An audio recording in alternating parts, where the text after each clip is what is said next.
ایک شخص کی کہانی جو شرک و بدعت سے توحید اور سنت کی طرف پلٹا۔ اللہ آپ کو جزائے خیر دے شیخ اللہ آپ کو جزائے خیر دے. آپ ایسی باتیں نہ کریں، سمجھے. کتنا بھی سمجھ رہے ایک وقت تھا میری زندگی جو ہے نا بالکل ایک دم، جب میں گمراہی اور قبر پرست تھا. اس زندگی کو اگر میں یاد کرتا ہوں نا ابھی بیٹھ کر تو اللہ نے مجھے اس حال میں موت نہیں دی، اس کا شکر میں ادا کر ہی نہیں سکتا. اس حال کی میری زندگی تھی، قبر پرست جب تھا میں. نماز روزہ نماز سے اس کچھ لینا دینا تھا ہی نہیں ہمارا، سمجھے. ہاں، درگاہوں میں جانا، وہیں سجدہ کرنا، وہیں بیٹھے رہنا، وہیں مجاوری کرنا، فاتحہ دلانا، یہی سب سارے کام تھے ہمارے. ہم نے اسی کو اسلام سمجھ کر رکھا ہوا تھا، سمجھ رہے ہیں. تو جس طرح سے آپ بات کریں وہ سارا جو ہے نا الحمد اللہ کے فضل سے آپ ہے، عبدالرقیب بھائی ہیں، شیخ فضل الرحمان ہے.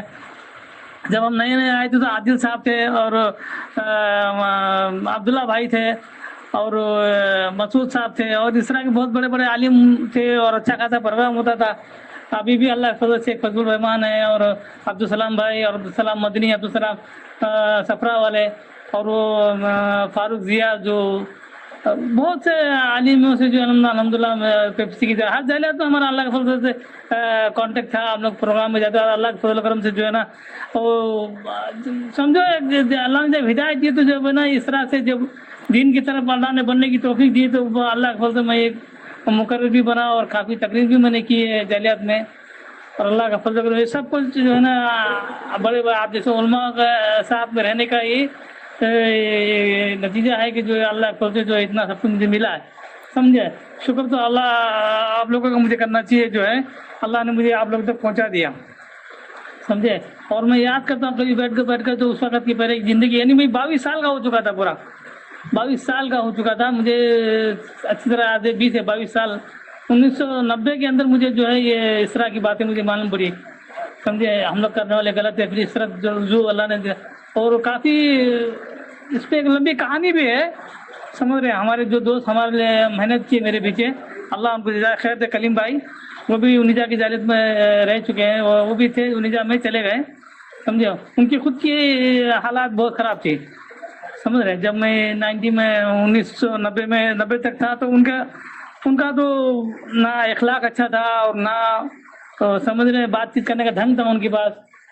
اور وہ اس وقت وہ 1990 میں ایک سنجے تھا فلم اسٹار جو ہے نا، اس کے بڑے بڑے بال چلے ہوئے تھے. ہر کوئی نوجوان اسی طرح سے بال رکھ کے گھوم رہا ہے، اور سنیما تھیٹر میں جانا، اس طرح گالی گلوچ کرنا، اس طرح سے لڑائی جھگڑا کرنا، وہی ان کا کلچر تھا، سمجھے. اب 1990 کے اندر تو مجھے آخری اندر مجھے قطر کا ویزا ملا، میں قطر چلا گیا. پھر 2 سال کے بعد جب 92 میں لوٹا تب میں دیکھا تو بھائی ہمارے کلیم بھائی کے سر کے اوپر ٹوپی ہے اور ہپی بال وغیرہ سب کٹ ہو چکا ہے، اور لنگی پہنے ہوئے ہیں، داڑھی رکھے ہوئے ہیں، اور بالکل اخلاق اور اتنا بہترین ہونے کا مجھے بڑی خوشی ہوئی.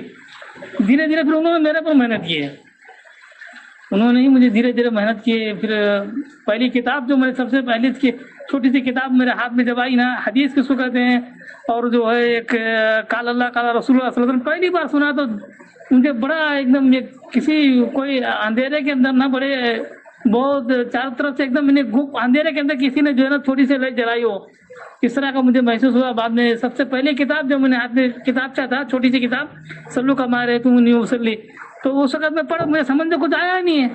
سمجھ میں اگر کچھ پڑھتا رہا سمجھ میں کچھ آتا نہیں تھا میرے کو کہ کیا ہے کچھ. دھیرے دھیرے انہوں نے پھر محنت کی ہے مجھے، اور پھر اہل حدیث کی مسجد مجھے لے کے جانے کی بات میں، اور کافی امام سے بحث ہوئی بھائی، اور تم لوگ فاتحہ نہیں کرنا بولتے، قبر پہ نہیں جانا بولتے، اس کا اثر. تو اس طرح سے میں مسجد میں جاتا تھا، تعویذ وغیرہ گلے میں لگایا تھا، گلے میں بڑی بڑی تعویذ تھی میرے، ہاتھ میں تعویذ وغیرہ تھی میرے، ہاتھ میں تعویذ وغیرہ باندھ کر گلے میں والے مسجد میں جاتا تھا نماز پڑھنے، اہل حدیث کی مسجد میں جاتا تھا. پر اہل حدیث لوگ اس چیز کو برداشت نہیں کرتے، لیکن اللہ جزائے خیر دے اس وقت کے امیر صاحب کو، ہمارے چتاکے میں جو مسجد تھے، انہوں نے سختی سے تاکید کی تھے امام صاحب کو، مؤذن صاحب کو، اور جماعت کے جتنے بھائی ہیں سب کو، کوئی اس کو منع نہیں کرے گا کہ جہاں تک آتا ہے جو کرتا ہے کرنا، جو بولتا ہے بولو، جو پوچھتا ہے پوچھنے دو، جتنی حد تک بھی کرتا کرنا اس کو، لیکن اس کو آنے دو اندر. کوئی بھی اگر تم ابھی سے جھٹلا پٹلا آڑھ گلت سے بات کرو گے تو چلا جائے گا. اس طرح انہوں نے میرا بہت ساتھ دیا. تو میں کافی سوال تو آپ کے اوپر الجھتے جو ہے، پھر قرآن کی آیت سے اس طرح کہ اللہ نے دل کو میرا صاف کیا.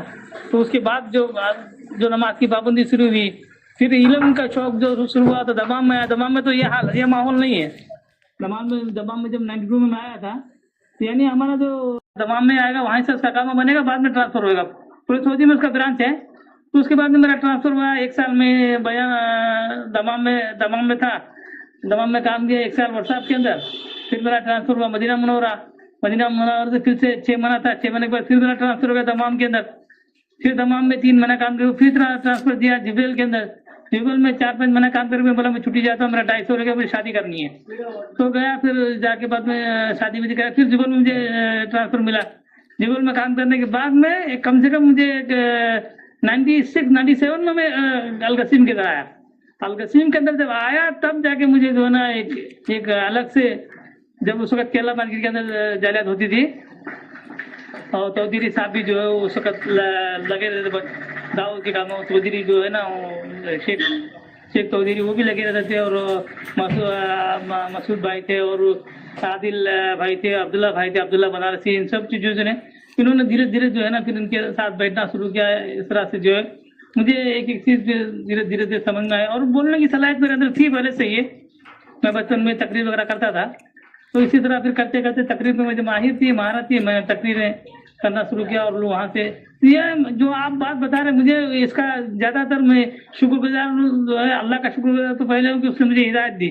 اس کے بعد میں آپ لوگوں کا ہے ایک آپ لوگوں کی صحبت ہی تھی یہ سب سمجھے. کافی میں یہ امام سے کافی علماء سے جو ہم نے اس میں القسیم کے اندر. پھر القسیم میں 19 سال گزارا, میرا پھر ٹرانسفر نہیں ہوا. اچھا خاصا مجھے فائدہ ہوا ان سارے علماء سے بیٹھ کر.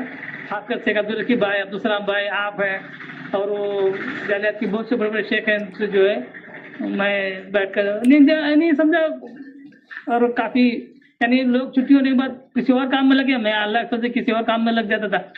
سمجھ رہے ہیں, اللہ نے مجھے توفیق دی تھی. اور آپ لوگوں کو دیا ہوا علم ہے جو ہے اتنا سب کچھ جو ہے مجھے معلوم پڑ جا رہا ہے. اور میں کافی آپ لوگوں کو شکریہ, آپ کو تو کافی شکر ادا کروں جو آپ نے یہ سلسلہ شروع کیا, کیونکہ اس سے ایک ماحول کا اثر پڑتا ہے انسان پہ. انسان کتنا بھی اچھا ہو, ماحول کا اثر پڑتا ہے نا. آپ کو یاد ہوگا بنی اسرائیل والی حدیث, وہ تو نیک انسان جو کہتا ہے کہ تو تیری توبہ تو قبول ہو جائے گی لیکن اس ماحول کو چھوڑ دے. تو مطلب یہی تھا کہ اس ماحول میں رہے گا تو پھر سے تو توبہ کرتے پھر سے تو گناہ میں مبتلا ہو سکتا ہے.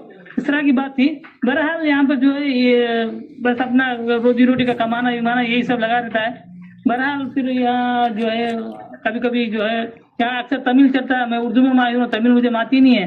اس طرح سے علم کا جو ہے پیاس تھی, علم کی پیاس تھی. اور اللہ کے سے اللہ نے جو ہے وہ پیاس کو جو ہے ابھی آپ کے ذریعے ایک نیا سلسلہ شروع کیا. اللہ کو جزائے خیر دے اور اس کا بہت اجر دے. سمجھے, اس طرح سے جو ہے میری بھی جو بات مجھے نہیں معلوم ہوتی اصلاح ہو جاتی ہے میری, مجھے بھی علم مل جاتا ہے اور کافی اچھا وقت نکل جاتا ہے اس میں. شاید کافی لمبی بات کر دیا میں. اللہ آپ لوگوں کو جزائے خیر دے اور جو ہے خوشحال رکھے بھائی. اسی طرح جو ہے آپ لوگوں سے مستفید ہو. اللہ ہمیں علم دے اور ہم دوسروں تک پہنچانے کی اللہ ہمیں توفیق دے. جب تک اللہ زندہ رکھے, اسلام کے اندر زندہ رکھے, جب خاتمہ ہو تو خاتمہ بالخیر ہو. السلام علیکم.